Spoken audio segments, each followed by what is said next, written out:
Halo Sobat SG, selamat datang di channel YouTube Bimbel SG. Nah, buat kalian yang baru bergabung, jangan lupa klik tombol subscribe-nya dan nyalakan lonceng notifikasinya agar kalian gak ketinggalan info-info terbaru terkait PTN dan pembahasan soal. Sebelumnya, perkenalkan, nama kakak Kali. Seperti biasa, kita akan berpusing-pusing ria membahas soal-soal kimia. Oke, pada kesempatan kali ini kakak punya soal yang berkaitan dengan soal sifat koligatif. Di sini diambil dari soal SBMPTN tahun 2015. Di soal ini dibilang ada dua buah larutan. Ada larutan A dan ada larutan B. Di sini kita akan coba data terlebih dahulu. Ada apa aja di larutan A dan larutan B. Yang pertama, kita coba tulis di larutan A.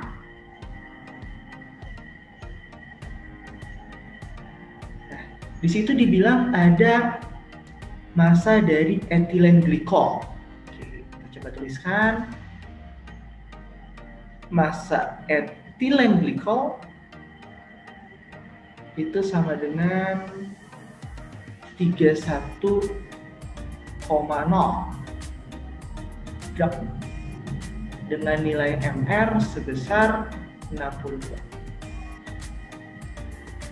Nah, kemudian si etilen glikol ini dilarutkan ke dalam 260 gram air.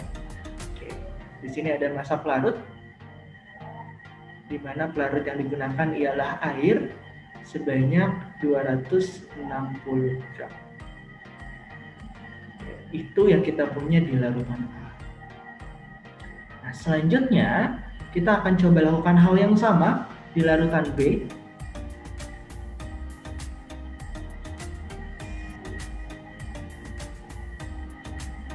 Nah, di sini dibilang larutan B itu terdapat MgNO3 yang massanya sebesar 24,8 gram. Kita coba tulis dulu massa dari MgNO3 dua kali, magnesium nitrat itu 24,8, di mana MR-nya diketahui sebesar 124. Nah, si magnesium nitrat ini dilarutkan ke pelarut yang sama, air, dengan massa 200 gram. Jadi massa pelarutnya 200 gram. Nah, selanjutnya di situ ada keterangan penting. Dia bilang senyawa MgNO3 dua kali ini merupakan senyawa elektrolit dan dapat terionisasi sempurna. Nah, di sini apa artinya? Terionisasi sempurna itu berarti nilai alfanya sama dengan 1. Nah, kemudian di sini karena dia elektrolit, jangan lupa jumlah ion juga berpengaruh. Kita punya ada ion Mg. Ion Mg di sini ketemu sama dua buah ion NO3. Berarti total ion yang terlibat di dalam MgNO3 dua kali itu sebanyak 3 buah ion. Jadi kita bisa tuliskan nilai N-nya. Hati-hati, N di sini bukan menunjukkan mol tapi menunjukkan jumlah ion. Itu sebesar 3. Nah, pengaruhnya apa sih sebenarnya Kak terhadap si terionisasi sempurna dan jumlah ion ini? Ingat, di larutan elektrolit ada yang namanya faktor Van Hoff. Nah, Kakak tuliskan terlebih dahulu si faktor Van Hoff-nya. Nah, jadi kita punya rumus I sama dengan 1 plus N-1 kali alfa. Jangan lupa ini rumus faktor Van Hoff yang kita punya. Kemudian dalam kasus terionisasi sempurna, sebenarnya nggak usah repot-repot kita masukkan ke rumus faktor Van Hoff tersebut, karena untuk ionisasi sempurna nilai I otomatis akan sama dengan nilai M-nya, nilai jumlah ionnya. Sehingga nilai faktor Van Hoff dari MgNO3 dua kali ialah 3. Ini hal-hal yang kita punya untuk larutan A dan larutan B. Nah, di soal ini ditanyakan perbandingan delta TB larutan A terhadap delta TB larutan B. Jadi dia mau tahu berapa sih perbandingan perubahan titik bekunya. Jadi melibatkan rumus delta TB. Kita masukin dulu. Jadi kita buat perbandingan delta TB larutan A berbanding delta TB larutan B.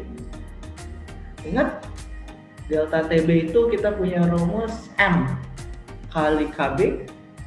Dan jangan lupa juga di sini kalian harus bisa membedakan larutan yang diberikan. Larutannya larutan apa? Elektrolit atau non-elektrolit.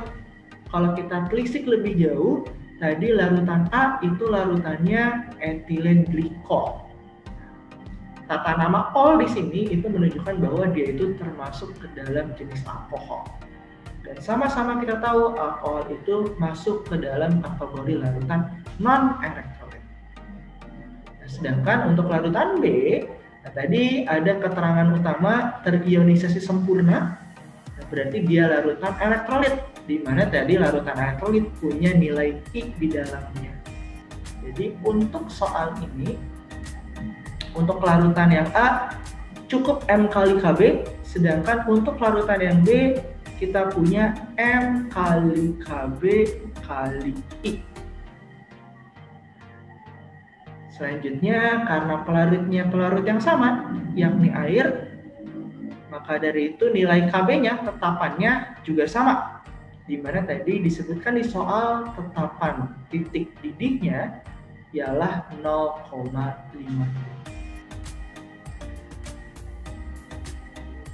Oke. Nah, selanjutnya berarti tinggal kita masukkan nilai molalitasnya, nilai M-nya. Di sini sekali lagi kakak akan coba sedikit mengingatkan, kita punya rumus molalitas itu sama dengan gram per mr kali 1000 per P dalam gram, di mana P di sini menunjukkan massa pelarutnya. Jadi ini rumus molalitas yang kita punya. Sekarang tinggal kita masukkan dari keterangan-keterangan yang ada. Dibilang datanya yang pertama untuk yang A, gram per mr, massa etilen glikolnya 31 dengan mr 62. Berarti di sini kita punya 31 per 62 kali 1000 per massa pelarutnya. Nah, tadi di larutan A massa airnya itu 260 gram. Berarti per 260. Kita lanjut ke larutan yang B. Nah, dibilang untuk larutan B massa zat terlarutnya MgNO3 dua kali yaitu 24,8 gram. Kita tuliskan terlebih dahulu 24,8 dengan mr 124 kali 1000 per massa pelarut. Massa pelarutnya tadi 200 gram. Selanjutnya jangan lupa nih hal yang krusial yang biasa dilupakan oleh kita. Ingat tadi larutan B, dia itu larutan elektrolit punya nilai I. Nah, tadi nilai I-nya kita sama-sama dapat sama dengan 3. Ini sering kelupaan nih. Ditulis dulu nih, I-nya tadi dikali 3 berarti. Oke. Nah, dari sini tinggal kita coba hitung. Kakak ingetin sekali lagi, karena dalam ujian kita tidak diperkenankan menggunakan kalkulator, jadi kalian harus sudah bisa terbiasa menghitung cepat dan melakukan proses eliminasi untuk mempermudah kalian menghitung nanti. Kayak di sini kita punya 3162. Nah, ini kelipatan. Jadi kita bisa coret 31 bagi 62 1/2.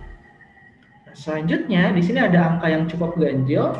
1000 dibagi 260. Nah itu kan pasti koma-komaan tuh, hasilnya nggak bulat. Nah di sini saran dari kakak, kalian biasakan juga melakukan sistem pendekatan dalam proses berhitung. Nah, supaya waktu kalian lebih efisien nanti ke depannya. Nah di sini kita bisa deketin jadi 1000 bagi 250. Nah 1000 bagi 250 itu kan nilainya 4. Berarti kita punya setengah kali 4. Setengah kali 4 itu hasilnya 2. Nah itu yang atas. Kemudian kita lakukan hal yang sama untuk yang bawah. Kita punya di sini ada 248 bagi 124. Nah ini pun kelipatan nih sebenarnya angkanya nih. Kita abaikan dulu aja nih komanya. Kan enak nih, 248 bagi 124 itu nilainya 2. Nah cuma karena dia punya koma, dia ngutang koma, jadi kita tambahin hasilnya 0,2.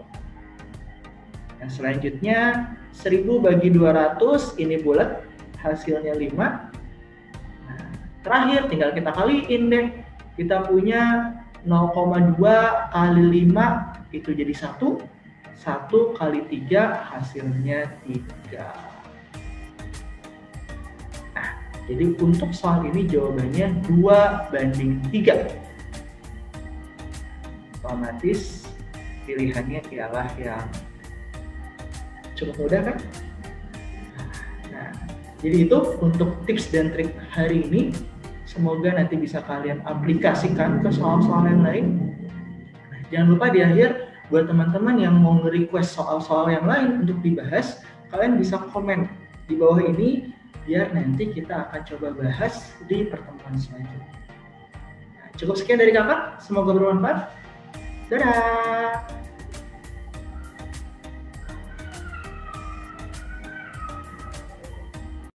Hai, jika kamu merasa video ini bermanfaat, jangan lupa subscribe, like, dan nyalakan lonceng notifikasi untuk update soal, materi, dan cerita pendidikan lainnya. Cek description box di bawah ini untuk informasi update seputar Bimbel SG. Sampai bertemu di video selanjutnya, sobat!